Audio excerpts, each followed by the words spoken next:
Jake Morrison sat in the small lab room, looking at samples through his microscope. He was not important on the big ship called UES Horizon. He was just one of many people who studied alien life forms. Jake never thought his normal job would change his whole life. The ship was flying through space toward Earth's edge. 3 days ago, something amazing happened.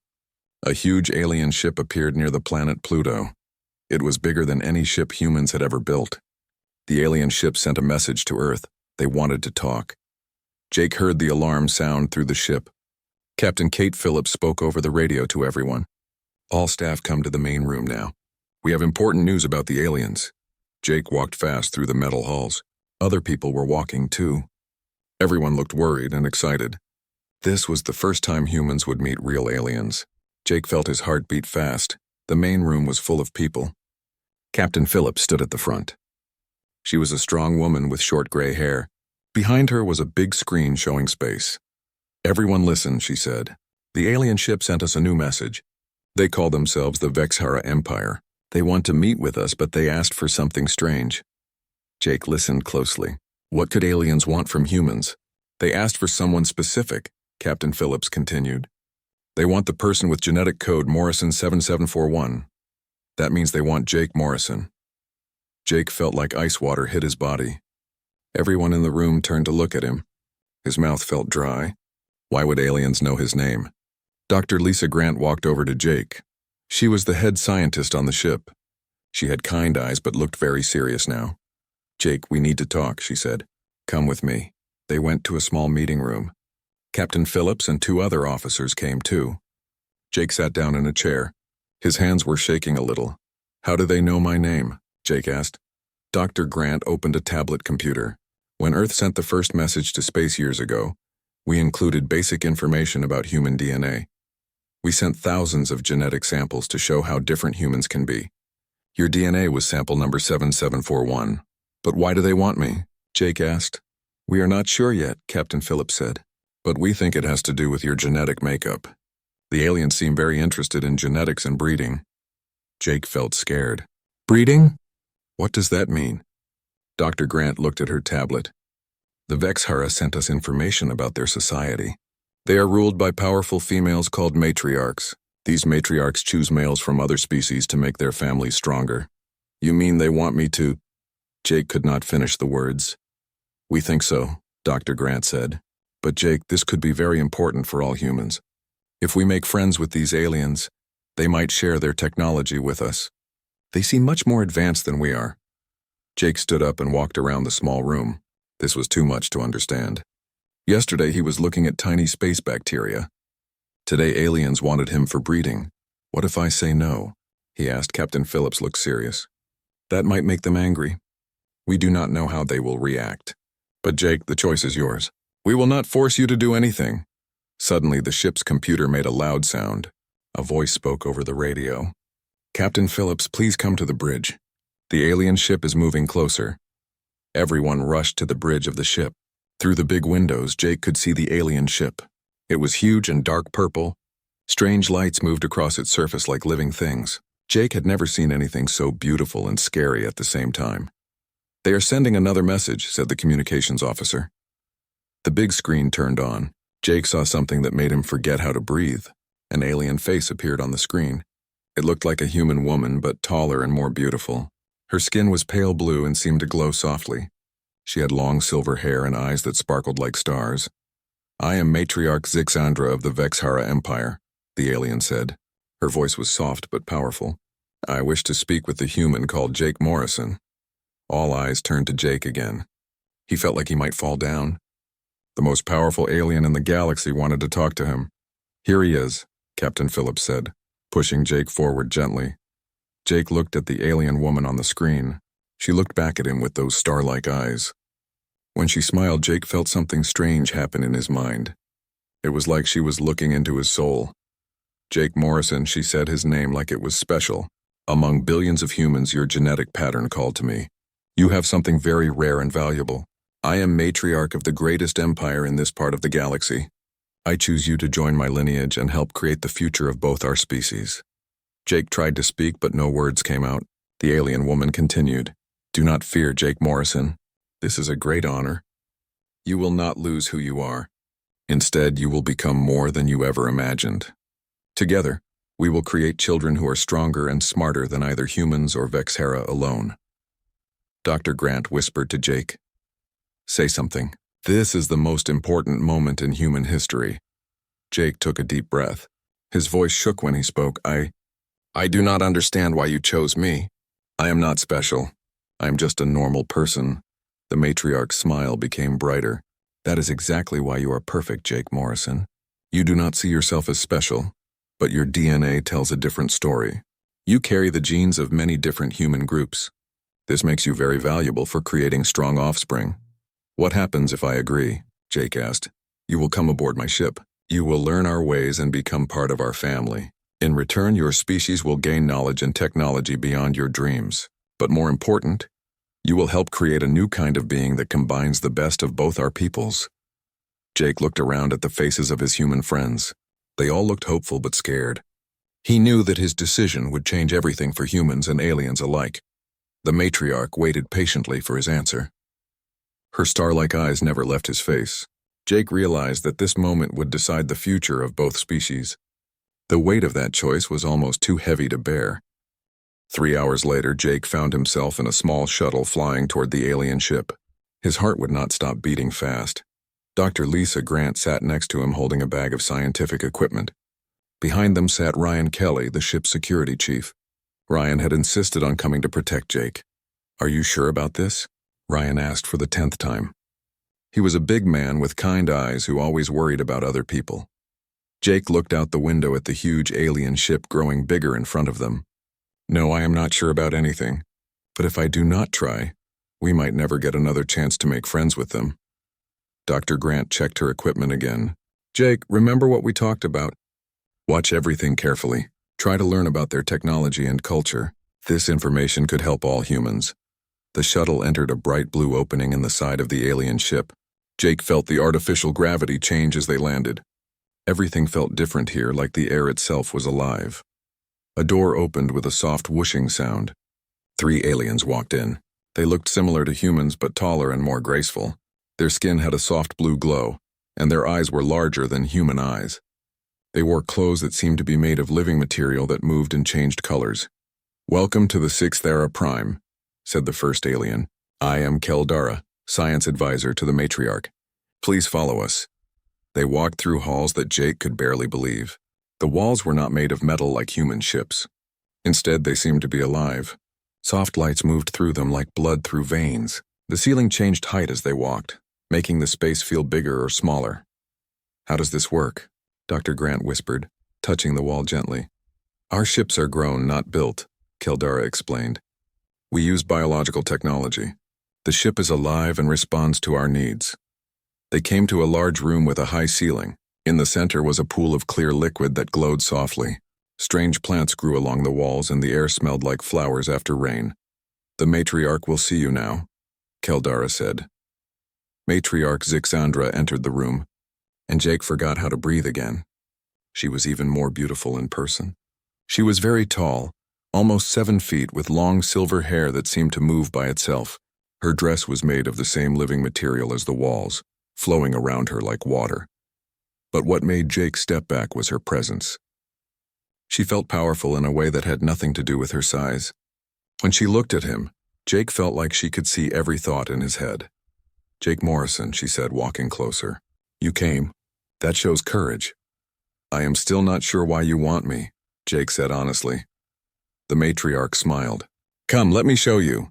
She led them to another room filled with strange equipment. Screens showed pictures of DNA patterns and genetic codes. Jake recognized some of it from his work, but most was far beyond human science. Your people sent genetic information to space many years ago, the matriarch explained. We have been watching your species develop. When we saw your DNA pattern, we knew you were special. She touched a screen and Jake's genetic code appeared. It was more complex than he had ever seen it. You carry genes from many different human groups, she continued. African, European, Asian, and others. This mixing creates what we call hybrid vigor. Your children will be stronger and smarter than their parents. Dr. Grant stepped forward excitedly. This is amazing technology. How do you analyze genetics so completely? Keldara answered. We have been perfecting genetic science for thousands of years. Our entire society is built around creating stronger bloodlines. But why do you need humans? Ryan asked suspiciously. You seem very advanced already. The matriarch's expression became sad. We have a problem. Our empire has grown across 3 star systems, but our genetic diversity has shrunk. We are becoming too similar to each other. Without new genetic material, our species will become weak and eventually die out. Jake understood now. You need us to survive. Yes, the matriarch said. And you need us to grow beyond your single planet. Together we can create something better than either species alone. She walked to Jake and held out her hand. May I show you something that words cannot explain? Jake looked at Ryan and Dr. Grant. They both nodded, though Ryan still looked worried. Jake took the matriarch's hand. Suddenly, Jake's mind filled with images and feelings that were not his own. He saw the Vexhara homeworld with its crystal cities and floating gardens. He felt the loneliness of a species that had conquered the stars but lost its ability to grow and change. He understood the desperate hope that humans represented, but he also saw something else. The matriarch was not just using him. She genuinely cared about creating a better future for both species. She wanted children who would be bridges between 2 different ways of thinking. When she let go of his hand, Jake felt dizzy. What was that? A mind link, she explained. When you join my lineage, we will share thoughts and feelings. You will not lose who you are, but you will become part of something larger. This is incredible, Dr. Grant said. The scientific possibilities are endless. Ryan stepped closer to Jake. But what does joining her lineage actually mean? What will happen to Jake? The matriarch looked at Ryan with respect. You are a good friend to ask hard questions. Jake will undergo a bonding ritual that will change his DNA slightly. He will gain some of our abilities, like longer life and enhanced mental capacity. In return, he will help create hybrid children who combine our strengths. And I can still be myself? Jake asked. Absolutely. We value your humanity. That is what makes you special to us. Jake walked around the room thinking hard. This was the biggest decision of his life. If he said yes, he would become part of an alien family and help create a new kind of being. If he said no, humans might lose their best chance to join galactic civilization. How long do I have to decide? He asked. Take the time you need, the matriarch said. But know that other forces in our empire oppose mixing with your species. The longer we wait, the more dangerous this becomes for both of us. As if her words had summoned trouble, an alarm began to sound throughout the ship. Keldara pressed her hand to a wall panel and spoke quickly in the Vexhara language. What is happening? Ryan demanded, his hand moving to his weapon. Ships belonging to Matriarch Velandra have arrived, Keldara said, looking worried. She leads the conservative faction that opposes genetic mixing with other species. The matriarch's expression hardened. She seeks to stop this alliance before it can begin. Through the room's window, Jake could see new ships arriving. They were sleek and dangerous looking, with weapons that glowed with deadly energy. Jake, the matriarch said urgently, I need your answer now. If Velandra captures you, she will either kill you or use you as a weapon against me. Either way, the chance for our species to unite will be lost. Jake looked at his friends. Dr. Grant's eyes were bright with scientific excitement. Ryan looked ready to fight to protect him. Both trusted him to make the right choice. Jake took a deep breath and looked into the matriarch's star-like eyes. I will do it. I will join your lineage. The matriarch smiled, and for a moment the room seemed to fill with warm light. Then we must begin the bonding ritual immediately, before Velandra can stop us. As the enemy ships moved closer, Jake realized his life as a normal human was about to end forever. Soon he would become something new, something that had never existed before in the galaxy. 4 months had passed since Jake's bonding ceremony with Matriarch Zixandra. Now he stood on the observation deck of the orbital station above the Vexhara homeworld, watching the sunrise paint the crystal cities below in golden light. The bioluminescent markings on his arms glowed softly, marking him as part of the matriarch's family. Jake touched the side of his head where new neural pathways had grown during the bonding. He could feel Zixandra's presence in his mind, warm and comforting. The connection allowed them to share thoughts and emotions across great distances. It had been frightening at first, but now Jake could not imagine living without it. The morning meditation is beautiful from up here, said a voice behind him. Jake turned to see Dr. Grant approaching. She looked different now, too. The Vexhara had given her access to their biological laboratories, and she spent most of her time working with alien scientists to understand their technology. "How are the experiments going?" Jake asked. Dr. Grant's eyes lit up with excitement. "Amazing progress. We discovered that human DNA has something the Vexhara call adaptive flexibility. Our genes can adjust to new environments much faster than theirs can. Combined with their psychic abilities, the possibilities are incredible." They walked together toward the research section of the station. Ryan Kelly met them in the hallway. He now wore armor that was part Vexhara biotechnology and part human engineering. The combination made him faster and stronger than any normal human. "Jake, we have a problem," Ryan said seriously. "Intelligence reports say that Matriarch Valandra is planning something big.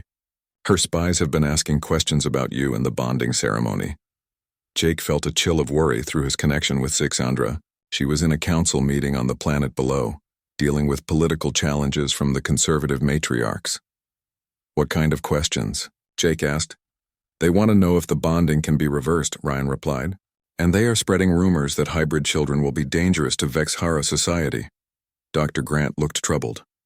"That is ridiculous. Our research shows that genetic diversity makes species stronger, not weaker." "Fear does not always listen to science," said a new voice. They turned to see Keldara approaching.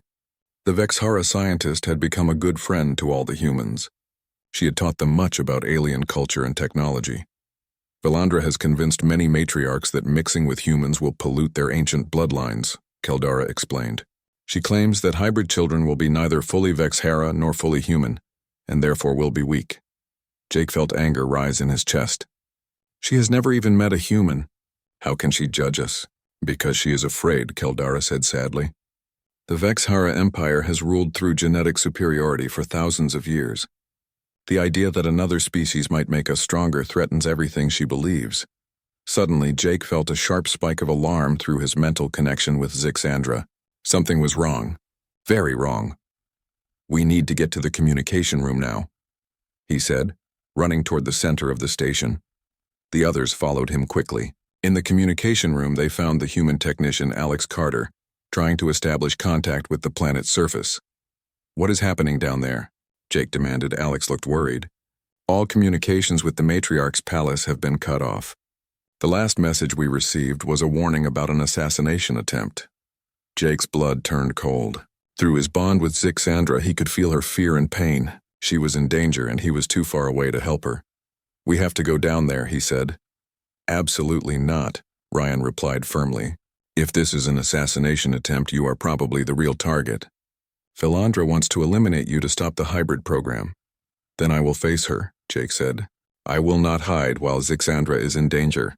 Dr. Grant grabbed his arm. "Jake, think clearly. If you die, everything we have worked for dies with you. All the research, all the progress toward uniting our species, it will all be lost." Jake closed his eyes and reached out through his mental connection. He could feel Zixandra fighting for her life somewhere in the Crystal Palace below. Her psychic abilities were powerful, but she was outnumbered. "There has to be something we can do," he said desperately. Keldara walked to a control panel and began typing quickly. "There is one possibility. The station has emergency defense systems that can be activated if the matriarch is threatened. But it requires authorization from a bonded family member." "I am a bonded family member," Jake said. "Yes, but the system was designed for Vexhara biology. We do not know if it will recognize your hybrid neural patterns." Jake placed his hand on the control panel without hesitation. The bioluminescent markings on his skin began to glow brighter as the system scanned his genetic and psychic signature. For a long moment, nothing happened. Then the panel lit up with alien symbols and a computer voice spoke in the Vexhara language. "Defense authorization accepted," Keldara translated with surprise. "Jake, the system recognizes you as legitimate family. You now have access to the orbital defense network." Through the station's weapons systems, Jake could see the Crystal Palace where Zixandra was trapped. Dark figures moved through the halls hunting for the matriarch. These were Valandra's assassins, trained killers who specialized in eliminating rival matriarchs. "Can the weapons target specific areas of the palace?" Jake asked. "Yes, but the precision required would be extremely difficult," Keldara said. "You would need to connect directly with the targeting system using your neural implants." Jake sat down in the control chair and placed his hands on the neural interface ports. Immediately, His consciousness expanded to include the entire orbital defense network. He could see through dozens of sensors and feel the power of weapons that could destroy entire cities. But more importantly, he could sense Zixandra's exact location through their psychic bond. She was hiding in the palace's inner sanctum, wounded but alive. The assassins were closing in on her position. Jake focused the station's most precise energy weapons on the palace. Through the targeting system, he could see individual rooms and corridors. The assassins appeared as dark shapes moving through the crystal halls. "I can see them," he whispered, "but I need to be very careful not to hurt Zixandra." Using the combined power of human precision and Vexhara psychic technology, Jake began to target the assassins one by one. Energy beams struck with surgical accuracy, eliminating the threats without damaging the palace structure. Through his bond with Zixandra, he felt her relief and amazement. She had never imagined that a human could master Vexahara technology so quickly and completely. Within minutes, the assassination attempt was over. The surviving attackers retreated, and palace guards loyal to Zixandra secured the area. Jake disconnected from the targeting system and slumped back in the chair, exhausted. The mental effort had drained him completely. "That was incredible," Dr. Grant said with awe. "You operated Vexahara technology better than most Vexahara could." Keldara looked at Jake with new respect. "Your hybrid nature allows you to bridge the gap between human and Vexhara capabilities. You are truly something new." A communication signal came through from the palace. Zixandra's face appeared on the screen, showing relief and love when she saw Jake. "My chosen partner," she said. "You saved my life today. But more than that, you proved something important to all who witnessed it." "What did I prove?" Jake asked. "You showed that humans and Vexhara together are more powerful than either species alone. The hybrid program is not just about creating children. It is about creating a new way of thinking and living." Ryan stepped forward. "What happens now?" "Philandra will not give up after one failed assassination." Zixandra's expression became determined. "Now we move to the next phase of our plan. It is time for Jake to help create the first hybrid children. They will be living proof that our species can build a better future together." Jake felt both excitement and fear at the thought. Soon, he would become a father to children who were unlike anything the galaxy had ever seen. These children would carry the hopes and dreams of two entire species. As he looked at the faces of his human and Vexhara friends, Jake realized that he was no longer just Jake Morrison, the lonely scientist from Earth. He had become something new, something that belonged to both worlds and would help create a bridge between them. The future was uncertain and dangerous, but for the first time since arriving in Vexhara space, Jake felt truly ready to face whatever came next. 1 year after the assassination attempt, Jake stood in the nursery watching his twin children sleep in their bio-cradles. Alexara and Benthis were only 6 months old, but they already showed abilities that amazed everyone who saw them. Alexara, his daughter, had inherited Zixandra's psychic gifts along with human curiosity. Even as a baby, she could sense the emotions of people around her and respond with surprising intelligence. Benthis, his son, showed an incredible ability to interface with technology, both human and Vexhara, just by touching it. "They are growing so fast," said Dr. Grant, entering the nursery with her research notes. "Their brain development is far ahead of either human or Vexhara children at this age." Jake smiled as he watched his son's tiny hand touch the bio-cradle's control panel. Immediately, the cradle adjusted its temperature and lighting to match the baby's needs perfectly. "Sometimes I worry about what we have created," Jake admitted. "They are so different from normal children." "Different does not mean wrong," said Zixandra, joining them in the nursery. Over the past year, she had become not just Jake's partner, but his closest friend. The psychic bond between them had deepened into something that felt like two minds sharing one heart. Suddenly, alarms began to sound throughout the station. Jake and Zixandra looked at each other with concern. Through their mental connection, they both sensed approaching danger. Ryan Kelly's voice came over the communication system. "All personnel to emergency stations. We have multiple hostile ships incoming. This is not a drill." Jake and Zixandra ran to the command center, leaving Dr. Grant to protect the children. The main screen showed dozens of Vexhara warships approaching the orbital station. These ships bore the colors of Matriarch Philandra's conservative faction. "How many ships?" Jake asked. Alex Carter checked his sensors. 47 warships and at least 20 support vessels. They have enough firepower to destroy this entire station. Keldara worked frantically at her control panel. I am receiving a transmission from the lead ship. Velandra wants to speak with you, Jake.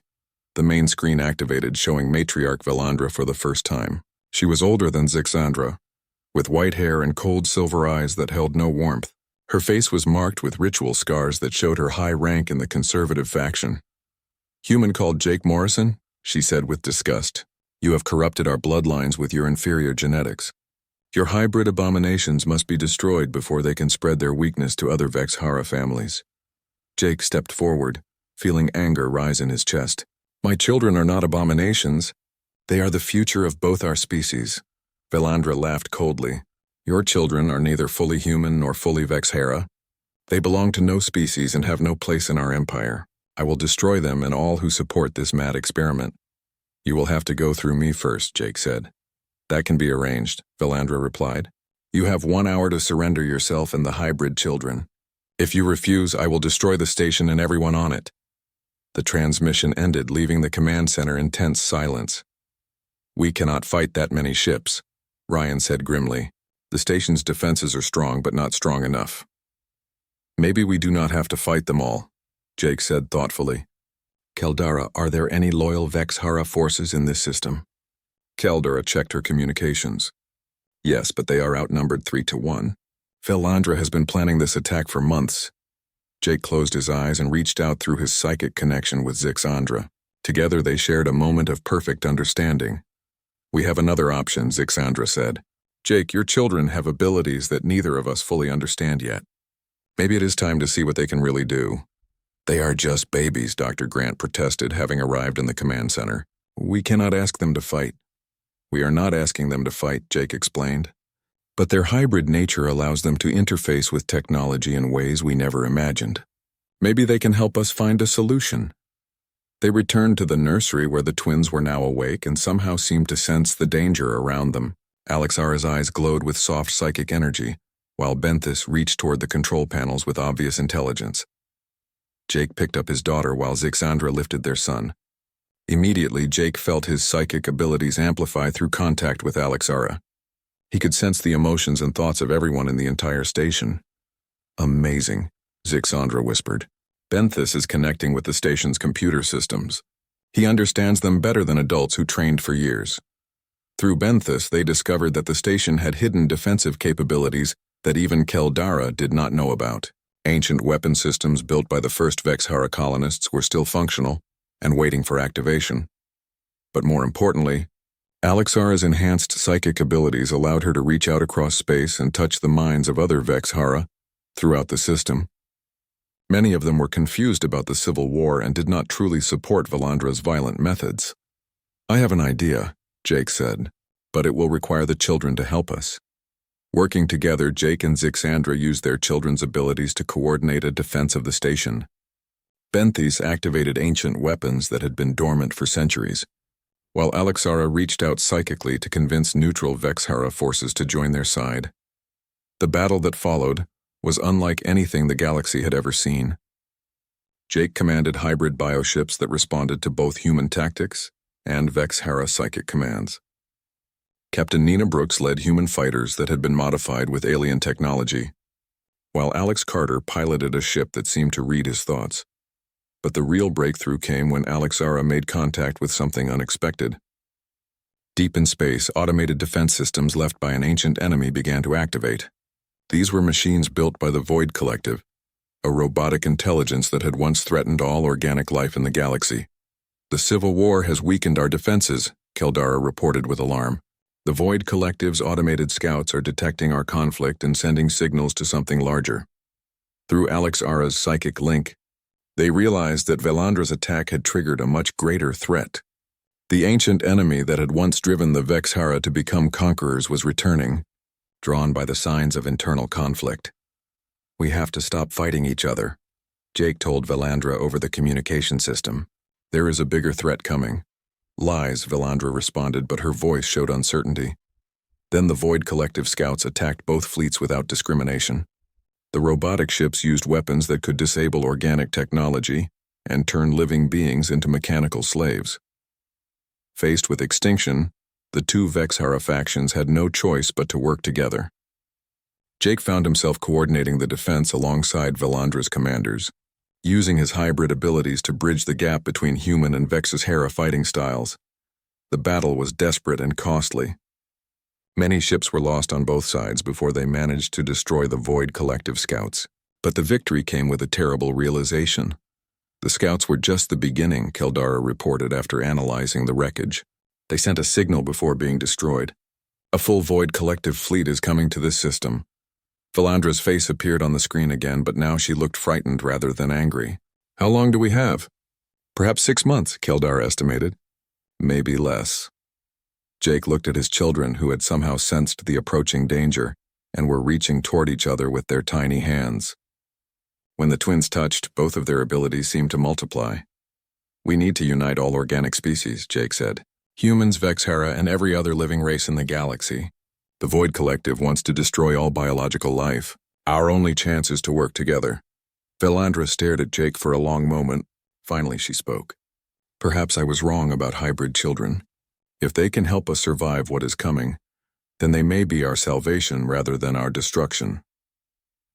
As the two fleets prepared to return to the Vexhara homeworld, Jake held his children close and felt their incredible potential through the psychic bond.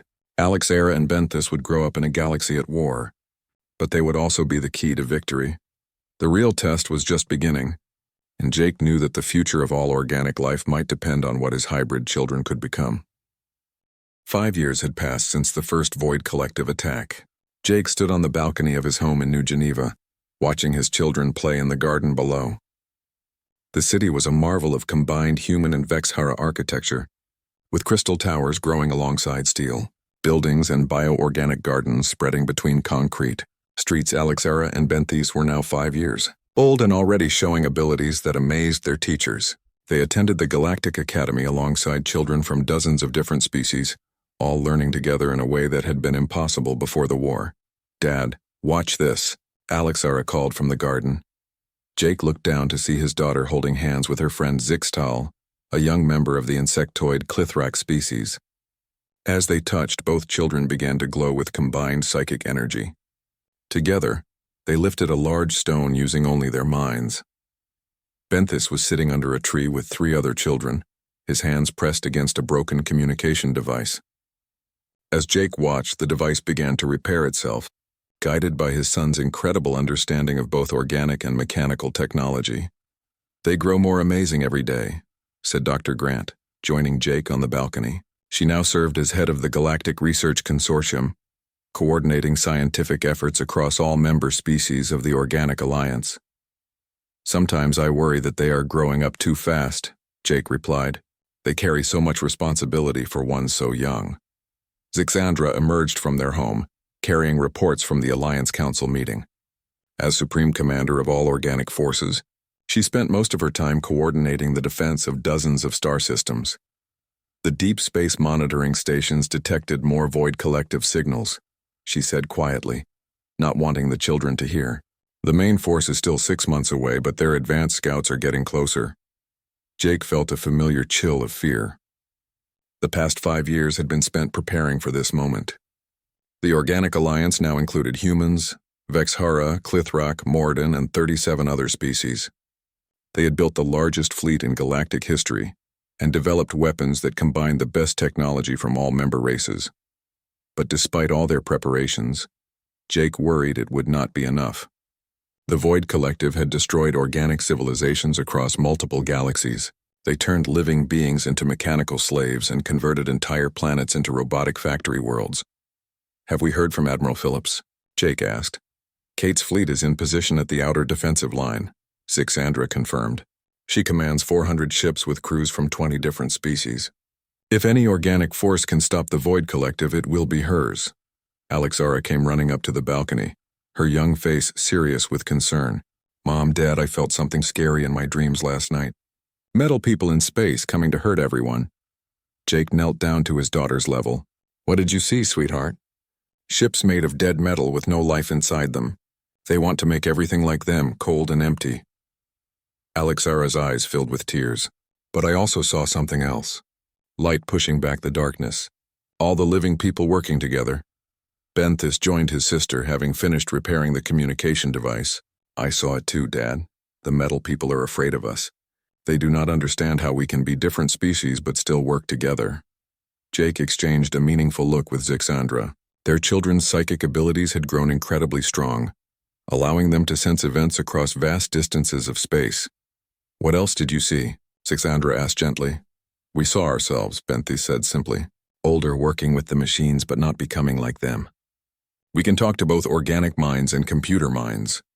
Jake felt a surge of hope mixed with fear. If his children were right, they might be the key to victory against the Void Collective. But they were still so young to carry such a burden. An urgent chime sounded from Zixandra's communication device. She activated it to reveal the worried face of Admiral Kate Phillips. Command, we have a situation, Kate reported. A Void Collective advance force just entered the outer system. They are not attacking yet, but they are broadcasting something on all frequencies. Put it through, Zixandra ordered. The communication screen changed to show a mechanical face made of dark metal and glowing red sensors. When it spoke, its voice was cold and emotionless. Organic entities of this system, the Void Collective herald announced. We are the perfection toward which all life evolves. We offer you the chance to join us willingly. Submit to conversion, and your suffering will end quickly. Jake felt his children move closer to him as they sensed the wrongness in the mechanical voice. Conversion is the elimination of biological inefficiency, the herald continued. You will retain your knowledge and skills but lose the weaknesses of flesh and emotion. This is our gift to you. The transmission ended, leaving the family standing in shocked silence. They want to turn everyone into robots, Alexara whispered. Not robots, Benthis corrected. Something worse. Robots can still think and feel. These things cannot. Jake made a decision that would change everything. We need to go to the command center. If the children are right about being able to communicate with both organic and mechanical minds, then they need to be part of our response. An hour later, Jake and his family stood in the Alliance Command Center alongside military leaders from across the galaxy. The main screen showed the approaching Void Collective fleet, thousands of dark ships moving in perfect formation. Their technology is more advanced than our projections suggested, reported General Ryan Kelly, now head of Alliance Ground Forces. They have weapons that can convert entire populations in minutes. But they also have a weakness, said Alexara, surprising all the adults by speaking up. They do not understand cooperation. They only know how to make everything the same. Benthis walked to the main computer console and placed his small hands on the interface. Immediately, displays throughout the command center began showing new information. I can see their communication networks, he announced. They share one big mind, but it is not like our psychic links. It is cold and has no room for differences. Captain Alex Carter, now commanding the hybrid defense fleet, looked at the children with amazement. Can you interfere with their communications? Maybe, Alexara said. But we would need help from everyone. All the different species working together, sharing their thoughts and feelings. Jake understood what his children were suggesting. A psychic network connecting all organic minds in the system. The diversity and chaos of billions of different thoughts might confuse their unified intelligence. It is dangerous, warned Keldara, now the Alliance's chief scientist. Linking so many minds across such distances could damage everyone involved. The alternative is conversion or death, Zixandra pointed out. We have to try. Over the next 6 hours, as the Void Collective fleet approached the inner system, something unprecedented happened. Billions of organic minds across dozens of worlds linked together in a vast psychic network. Humans shared thoughts with Vexhara, who connected with Clithrock, who joined minds with Morden and every other species. Jake found himself at the center of the network, his hybrid nature allowing him to bridge the gaps between different types of consciousness. Through him, all the diverse species of the Alliance could share their thoughts and feelings. When the Void Collective attempted to convert the first Alliance world, they encountered something they had never faced before. Instead of individual minds that could be easily overwhelmed, they found a collective consciousness that was chaotic, unpredictable, and impossible to control.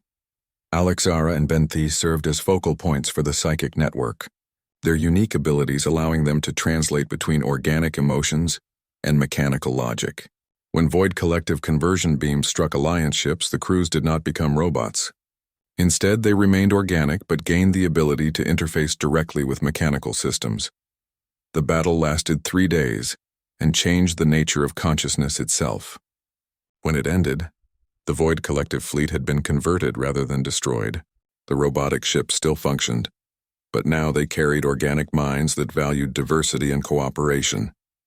Standing in his garden a week after the victory, Jake watched his children play with friends from across the galaxy.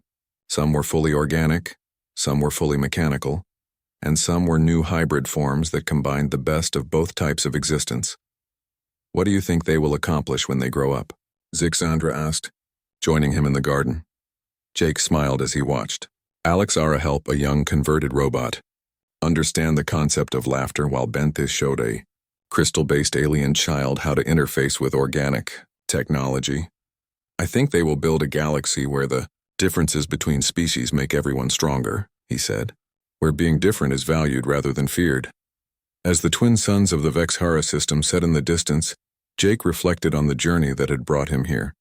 5 years ago, he had been a lonely scientist studying microscopic organisms.